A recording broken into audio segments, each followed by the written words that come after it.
Amo anasema kuwa misitu na binadamu ni vitu vinavyotegemeana na jamii inaweza kupata fedha pasipo kuharibu misitu. Endelee kuitunza misitu kwa sababu ni muhimu.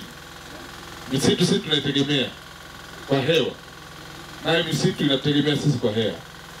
Kwa hiyo ni vitu vile ambavyo tunategemeana. Misitu ardhi yetu itaendelea kuwa na rutuba. Misitu hii kwa mradi ambao tumeweka, wale nyuki watachukua asali kutokana na maua ya miti.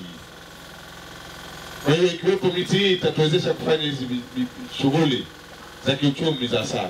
Mwenyekiti wa kijiji cha Ugute akitoa taarifa ya utunzaji wa msitu huo anasema kuwa utunzaji huo unafanywa na kijiji kizima. Msitu huu una ukubwa wa ekari 11.8. Msitu huu unawanufaisha wananchi kwa kuokota kuni, kujipatia chakula kama matunda, madawa, pia husaidia kuhifadhi chanzo cha maji. Mwenge wa Uhuru ukiwa katika halmashauri ya mji Mafinga, ambayo ni halmashauri ya mwisho kuangaziwa na mwenge huo kwa mkoa wa Iringa, unaangazia katika miradi zaidi ya 10 ya afya, uchumi na maendeleo. Huduma ya maji inafunguliwa. Taarifa ya mradi huo inasomwa huku wananchi wakikiri kuwa awali walikuwa wakipata kero kubwa ya maji. Kituo hiki kina uwezo wa kuhudumia watu 750, ikiwa ni pamoja na kuondoa adha ya kina mama kufuata maji maeneo ya mbali na kutumia muda mwingi katika kutafuta maji. Adha ya maji kwa kweli ni kubwa sana. Tutawasaidia sana wakina mama na tunaishukuru serikali kwa kukumbuka.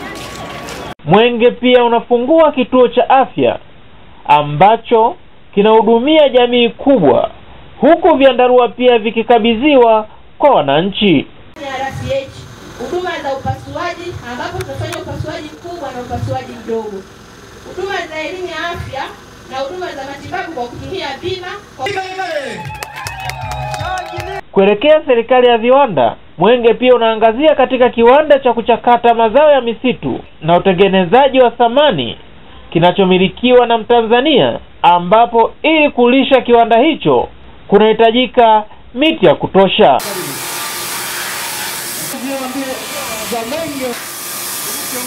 Friday Abu, Star TV, Mafinga.